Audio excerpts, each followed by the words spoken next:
Hello friends, हमने देखा कि लास्ट सीन में सभी मास्टर लोग का मीटिंग चल रहा था और अब आगे इन पीक मास्टर जो था वो वहाँ पर कह रहा था कि मुझे यहाँ पर एक चीज पर डाउट है कि क्या ये सच में शेनलॉ इतना ज्यादा टैलेंटेड है क्या, या फिर हमारे सेक्ट के लीडर ने बस बेवकूफी दिखाते हुए शेनलॉ को इस सेक्ट में शामिल कर लिया। मुझे उसके बारे में जानना है कि असल में ये शेनलॉ किस तरह के टैलेंट को रखता है। वो जो फीमेल पीक मास्टर थी वो कहती थी इसके बारे में ना आपको टेंशन लेने की जरूरत नहीं है। सेक्ट लीडर ने जब पहली बार शेनलॉ सेट के अंदर आया था तो उस टाइम उसका टैलेंट चेक कर लिया था और उन्होंने उसी टाइम डिक्लेयर कर दिया था कि ये बहुत ही ज्यादा आगे चलकर जाने वाला है। तो इसमें कोई शक की बात है ही नहीं कि शेनलॉ कोई कमजोर होगा। वो नेचुरली एक टैलेंटेड बंदा है जो कि आगे चलकर हेवन में जा सकता है। जिस पर वो मेन वाला पीक मास्टर कहता है कि ठीक है, अब यहाँ पर झगड़ा करने की जरूरत नहीं है। तुम सब पीक मास्टर जो भी यहाँ पर हो, तुम सबको ना अपने डिसाइपल को अच्छे से ट्रेनिंग देनी है ताकि आगे चलकर हर एक पीक में से एक ऐसा डिसाइपल निकल कर सामने आए जो हेवन में जा सके। अगर आगे चलकर हमारे 9 पीक में से 9 ऐसे डिसाइपल निकल कर आए जो हेवन में चले जाएंगे तो हमारे सेक्ट की जो शान है वो कहां से कहां पहुंच जाएगी। इसलिए आपको अपने अपने डिसाइपल की ट्रेनिंग को बढ़ाना है। हम अपने सेक्ट की इज्जत को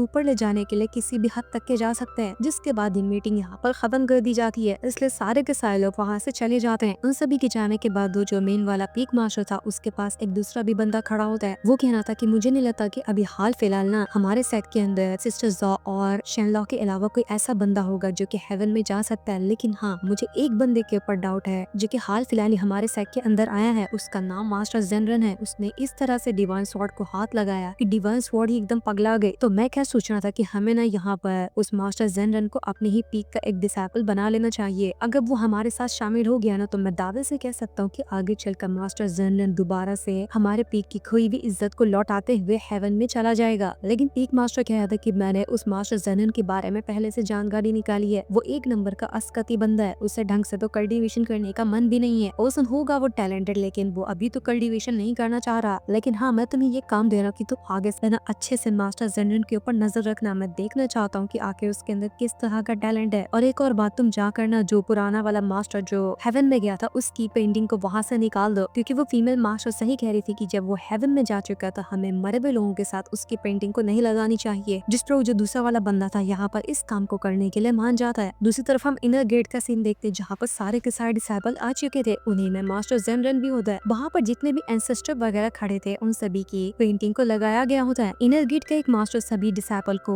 अपने एंसेस्टर के बारे में बता रहा था कि वो कितने ज्यादा टैलेंटेड थे। यहाँ पर मास्टर जेनरन की पेंटिंग को निकाल दिया गया था। वो मास्टर वहाँ पर सभी एंसेस्टर की पेंटिंग दिखाकर जितने भी आए हुए डिसाइपल थे उन सभी को मोटिवेट कर रहा था ताकि नए आए हुए डिसाइपल भी मेहनत करे और आगे चलकर खुद को इतना काबिलियत बनाए कि उनकी भी पेंटिंग यहाँ पर लगाई जाए। इसके बाद हमें किंशन सेक्ट के माउंटेन का सीन दिखाया जाता है। यहाँ पर हर साल जो भी बंदा अपना टेस्ट पूरा करता था उसे माउंटेन की चढ़ाई करने का मौका दिया जाता था। माउंटेन की चढ़ाई करने के बाद उसे माउंटेन की अलग अलग लेवल के ऊपर अलग अलग तरह की स्वॉर्ड मिलती है, जिसके अंदर जितनी ज्यादा काबिलियत होगी वो उस माउंटेन की उतनी पीक पर जाएगा और उतनी अच्छी वाली स्वॉर्ड को हासिल करेगा। जो जितना ऊपर जाके उतनी खास वाली स्वॉर्ड को हासिल करेगा उसकी पोजीशन सेक्ट में उतनी ही ज्यादा अच्छी होने वाली है। और ये स्वॉर्ड समझे कि एक हिसाब से एंट्री कार्ड है आने वाले कॉम्पिटिशन में पार्टिसिपेट करने का। जो भी यहाँ पर माउंटेन के ऊपर जाकर स्वॉर्ड हासिल नहीं कर सकता उसे आने वाले कंपटीशन में हिस्सा लेने दिया ही नहीं जाएगा। इसके कुछ डिसाइपल जो होते हैं वो बड़ी मेहनत के साथ माउंटेन पे ऊपर चढ़ाई कर रहे थे ताकि उनसे जितना हो सकता है वो उतना ऊपर जाए और ऊपर जाने के बाद वहाँ से स्वॉर्ड हासिल कर सके। कुछ डिसाइपल ने वहाँ पर स्वॉर्ड को हासिल कर भी लिया था, लेकिन अभी तक के कोई भी माउंटेन की पीक पर नहीं जा पाया होता है। इसके बाद हमें एक ओल्ड मास्टर के बारे में बताया जाता है जो कि किंशन सेक्ट का ही एक मास्टर है। यहाँ पर ये भी रूल था कि अगर कोई बंदा नया नया सेक्ट में ज्वाइन हुआ है और उसने स्वॉर्ड को ले लिया, लेकिन अगर जब उसकी उम्र हो गई यानी कि वो एकदम बूढ़ा हो गया और मरने के टाइम पे आ चुका है तो उसे अपनी स्वॉर्ड को रिटर्न माउंटेन पे जाकर लगाना पड़ता है। जो बंदा अपनी स्वॉर्ड को रिटर्न लगाने जा रहा है उसने पहली बार जब स्वॉर्ड लिया था तो वो स्वॉर्ड उतनी पावरफुल नहीं थी, लेकिन जितनी भी उसने लाइफ गुजारी है अपने साथ कल्टीवेशन की है और स्वॉर्ड की पावर को बढ़ाने की कोशिश की है, उसके बाद जो पावरफुल वाली स्वॉर्ड है उसे रिटर्न माउंटेन के ऊपर लगाना पड़ेगा। और जितनी वो स्वॉर्ड पावरफुल होगी उसे उतना ही ऊपर माउंटेन के ऊपर लगाया जाएगा ताकि नया आया हुआ डिसाइपल जिसके अंदर ज्यादा काबिलियत हो वो पुराने मास्टर के ऊपर जाकर वो स्वॉर्ड हासिल कर सके। इसी तरह से एक मास्टर होता है जो लाइब्रेरी के अंदर बैठा हुआ था, उसकी उम्र काफी ज्यादा हो चुकी थी तो अपनी 300 साल पुरानी वाली स्वॉर्ड को माउंटेन के ऊपर लगाने जा रहा था ताकि नए आए हुए डिसाइपल जैसे कि मास्टर जेनरन और बाकी लोग जो आए हैं उनमें से कोई ऐसा टैलेंटेड बंदा बाहर निकल कर आए जो पूरा माउंटेन को क्रॉस करके इस मास्टर वाली स्वॉर्ड जो 300 साल पुरानी है उसे हासिल कर सके। ओल्ड मास्टर यहाँ पर बता रहा था कि मैंने अपने 300 साल की जिंदगी लगा दी इस स्वॉर्ड को अच्छी तरह से समझने के लिए, लेकिन अभी तक कि मैं इस स्वॉर्ड की मिस्ट्री को नहीं समझ पाया हाँ, वो कह रहा था कि आज से 300 साल बाद जब मैंने पहली बार इस स्वॉर्ड को लिया था तो ये स्वॉर्ड काफी ज्यादा हैवी थी, मैं इसका ढंग से इस्तेमाल भी। और इसी सीन के साथ यहाँ एपिसोड खत्म होता है। तो मिलते हैं अगले एपिसोड, तब तक के लिए बाय, थैंक्स फॉर वॉचिंग।